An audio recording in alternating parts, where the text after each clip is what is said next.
ज़बूर पहली किताब पहला ज़बूर जो 6 आयात पर मुश्तमिल है।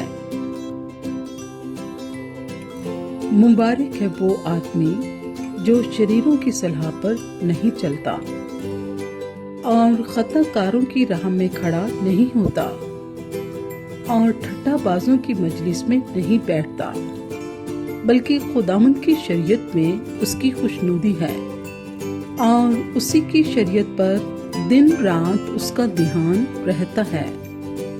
वो उस दरख्त की मानिंद होगा जो पानी की नदियों के पास लगाया गया है, जो अपने वक्त पर फलता है और जिसका पत्ता भी नहीं मुरझाता।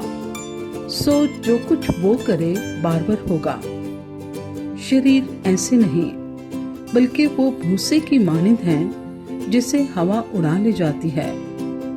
इसलिए शरीर अदालत में कायम ना रहेंगे, ना खताकार सादिकों की जमात में, क्योंकि खुदावंद सादिकों की राह जानता है, पर शरीरों की राह नाबूद हो जाएगी।